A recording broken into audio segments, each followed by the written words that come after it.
You're gonna lose, bitch. Okay, hello. Welcome back to my channel, everyone.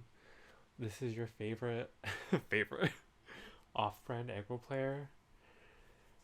Back at it again with another E7 video. It's getting close to the end of the season, so epicseven, all that jazz. Anyway, today's video is basically gonna be some of the highlights of games where I felt like I won or lost due to some mad RNG. If you remember last week's video where I lost to Ida getting crit by 2 fire units in a row, yeah, this is basically a continuation of that. My opponent here picks Cleave, and guys, I farm Wyvern and I only roll for like speed, so I'm not too great into anti-cleave. So most of my anti-cleave options honestly revolve around picking speed and threatening speed contest units. And my opponent picks like all the degenerate speed imprints. Like if you build Wanderer Silk, you're a bad person.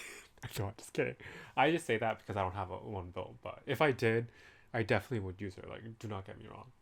I picked BBK here to threaten an ER BBK into his team because he doesn't have any souls, but spoiler alert, my BBK is an ER. And what I should have done is I should have picked a bridge unit. Like I should have picked Ida or Caesarea, because if he bans Acid like he does here, this is one of the big downsides of Para as an opener, is that if they have other like threatening speed units like Sid or Ran, Para doesn't actually do too much against them. So I go for the stun on Ran, but then some good old justice happens, and they were cleaving me, so what can I say? I'm just very blessed and highly favored. On to a second match. This is more of like why I hate Rimuru showcase, and big flashbacks to 2 seasons ago when Rimuru first debuted. You aren't even fit to kiss my feet. I've said this before, but in that season, I used to use a speed Rylet nuker to nuke out like important threats on my enemy team. But Rimuru kind of cucks Rylet in every way, because he either gets killed by Rylet and eats his S3, or he doesn't get killed and steals attack and evasion buff, and then you get fucked.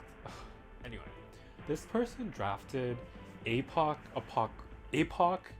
and Politis. So I thought they were like cleaving but using APOC as an anchor. So I picked Stenny. I actually don't think Stenny is the worst into a cleave because she gives you souls.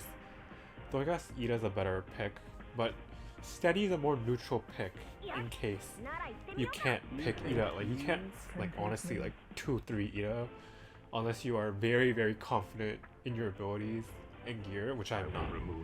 So my opponent pivots into like Meat-Eater, Cowrick, Rimuru, like dies of cringe, like all that good stuff.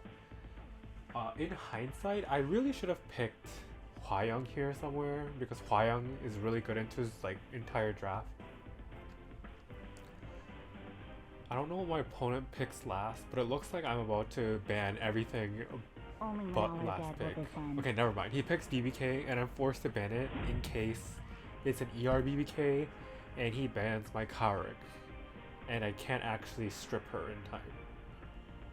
My opponent ends up banning Closer Charles, which honestly doesn't do too much to me because my units are speed tuned so that I can press my buttons with Acid, hopefully, because he'll kill Politis for steal away till the turn to go. I sober just in case into a Politis, but it turns out this Politis is actually like a degen Politis, so I'm forced to S1 into it, and I just need to not bring Acid and it'll be fine. But of course, good RNG. nah, it was over. My acid got hit, and Kauric was about to get wrecked by Rimuru, who cut. On to the next game. This is actually against one of my guildies. I think they're trying for Emperor 2 this season. I don't think, from what I remember, they're more of a standard player. They were just exploring more cleave options and like aggro options from me and another guildie. Rose, shout out to Rose. He's very funny. Yeah, very funny. Very funny. Passes the vibe check, but like barely, but like in the funniest way possible. He opts to countercleave me back with random poultice, and my anti-cleave gear isn't good, so like obviously I have to race him. Oh, so fun. And like this is kind of an unfair advantage, but I know that this ran is like above 310 speed, so it's like even risky for my para to be trying to contest him.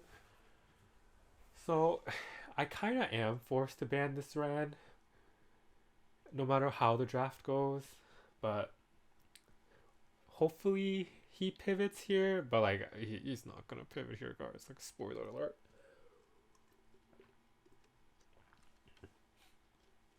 This is one of the aspects of the meta I really don't like, because I spend a lot of my gold refreshing shop because I like a really pretty Pokédex instead of really competitive gear.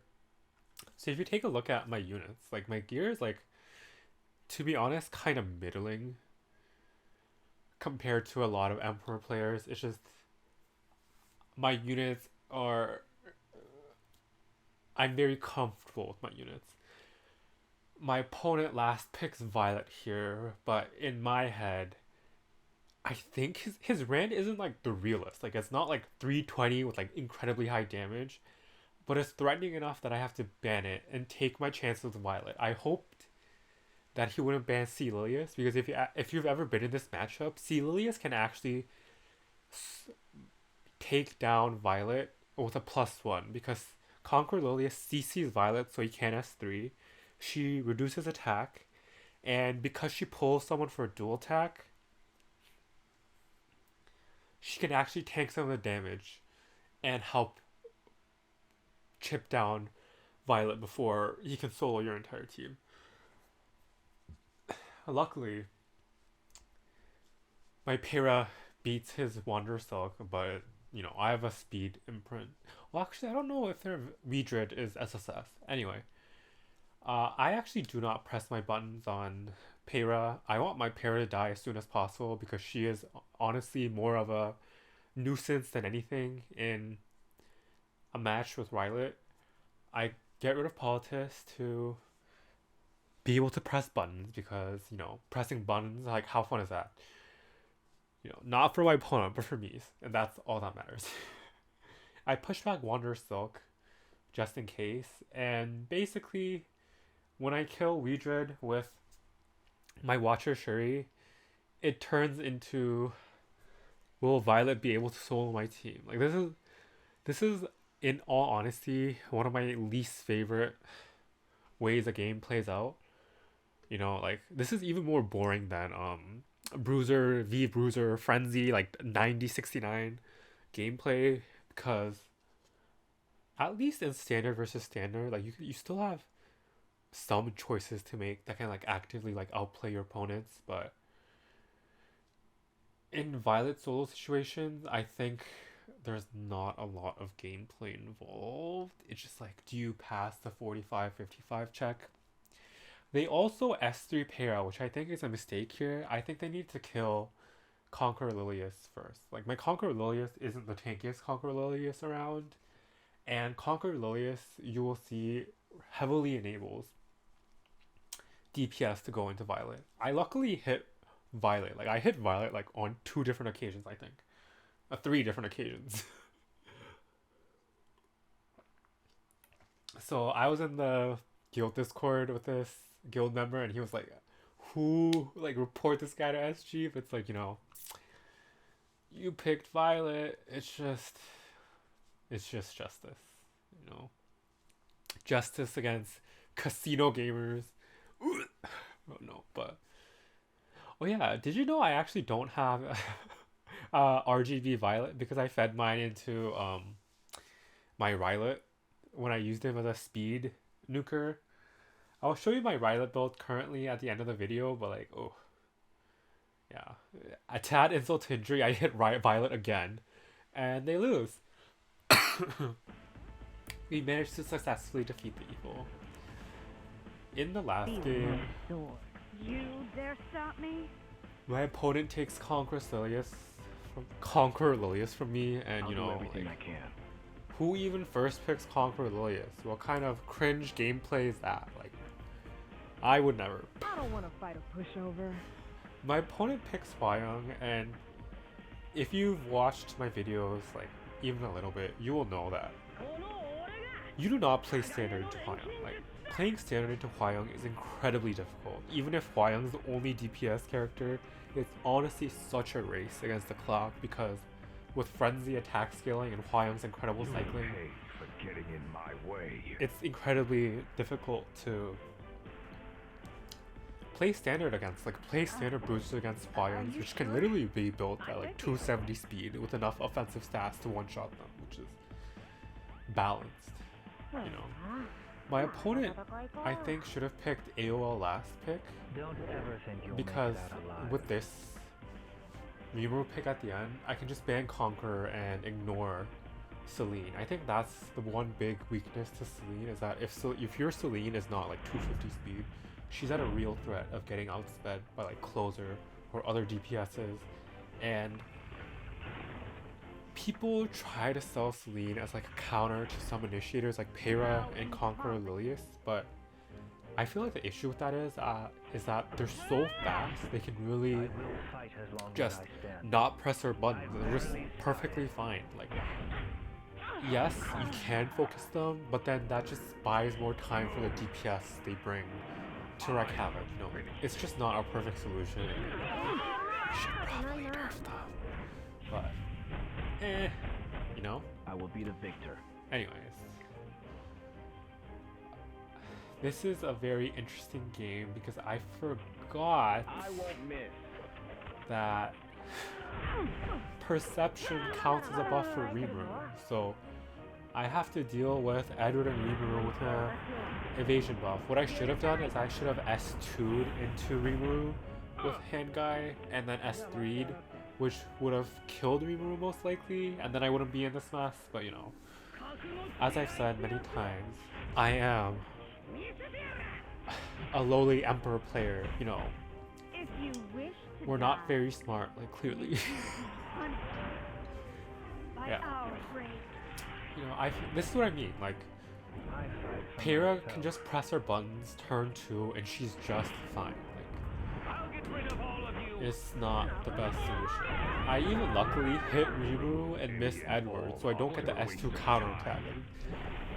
I feel kind of bad for this match because I misplayed a lot and I did not get punished, like, at all. I was perfectly fine. I hit his evasion units perfectly fine, didn't land any important debuffs Pay for onto getting in Edward so he can my S2 way. me back. Do you It was see just me? kind of like, oof! I missed there with my Charles, but I hit him so many times, it doesn't even matter. His Edward now starts missing all my closer Charles, and I decide to S2 here because no matter what, there's a chance for Edward to counter back, but if I load him with debuffs, there might be a chance that I can actually get a debuff to stick for one attack, which does happen here, and my opponent. But yes, thank you for watching my video. Today's upload was kind of late because I was busy with life, but I am trying to upload every Monday and Friday at 7 p.m, but you know, like 9 p.m. at the latest. This is my Rylet stats. Very sad. My guildie's gonna DM me later and be like, what the fuck is this shit? And I'll be like, But yeah. Thanks for watching, and I'll catch y'all later.